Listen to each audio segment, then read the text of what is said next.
All right, this video is from our welcome team who serve in the kids' hallway, particularly those who are now serving at the first-time guest table.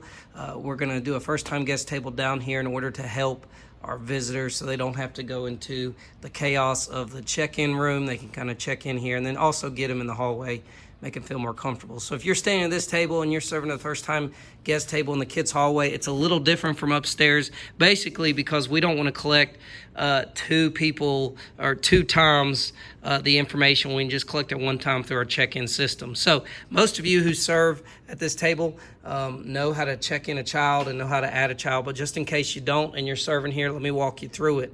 So this is the screen you're going to see. You're going to see a wireless keyboard. It's Bluetooth connected already to the iPad. All of this will be set up on Sunday morning. I'm going to set it up for you or have somebody that will set it up for you, so you don't need to worry about making sure things are connected. They should be connected. The printer will also be connected as well. It's wireless, and you shouldn't have any problems there. So, for example, if Bob example, we'll just use him. Bob example, the kid walks in, his name's Bob.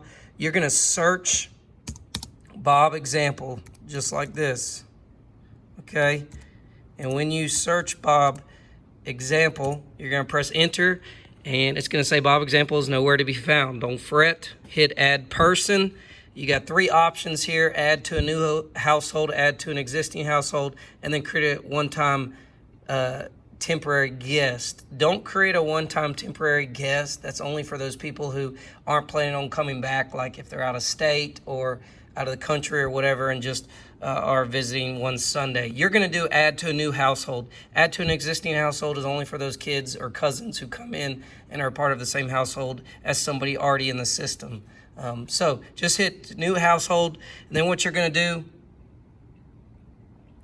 do is you're going to see Bob example come up. You're going to change the info here to child, select the gender, add his birthday, grade, medical notes, if he has any while here. Then you're going to hit add new right here next to Bob's name. When you do that, it's going to say add someone to the household. You're going to search mom, or the mom's name and last name, but for now, mom example is just going to be our example. It's going to say no one's coming up, so you're going to hit create to new person, and that's when you change hers to an adult.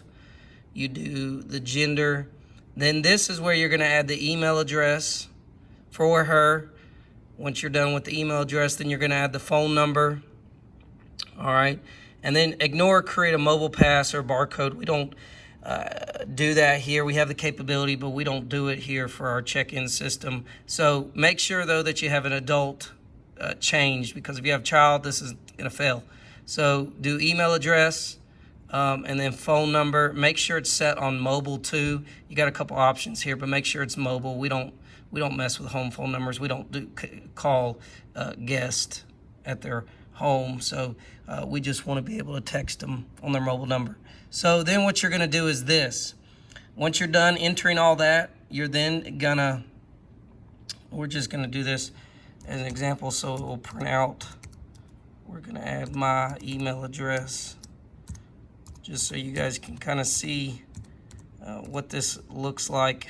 And we're going to add my phone number as well. Okay. Then you're going to hit this drop down arrow right here. When that happens, you're going to see all the address information you need to add. So you go ahead and figure out their address, and this is going to help us as we connect with these guests throughout the week.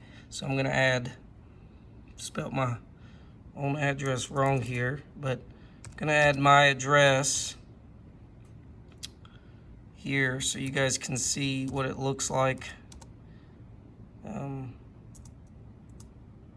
To add a home address. And it's pretty simple, self-explanatory, but just in case, you miss it, I just want to put a video together. Now, here's what's going to happen. After you enter the address, you're going to go back to the top. You're going to see something in the corner that says Save Household. Hit Save Household. Then it's going to load. Probably take a second too because the Wi-Fi down here. Then you're going to see the household come up. Now, mom doesn't need to check in, but Bob needs to check in. So you need to click on Bob's name. You'll see a check mark. His name highlights. And then you're going to hit check in one person. Now, when that happens, the printer will print out his name, just like that. So you're gonna rip off that. You're gonna give Bob example to him, and then Mom takes the one that has the barcode on it. That's how you do check-ins for those guests. No need to have them fill out a Connect card. That is the Connect card for downstairs. If you have questions, I'll be around in the kids' hallway, so will our intern and people like that. So that will help out as we start getting these guests to check in, and they don't have to enter through the check-in room to do that. They don't have to fill out Connect card twice. They can literally do it here, and that's it. And then we can get them a gift bag too as well. If you have questions, let me know. I'll be glad to help. Thank you so much for what you do. Looking forward to a great time as we serve these guests who visit Lebanon.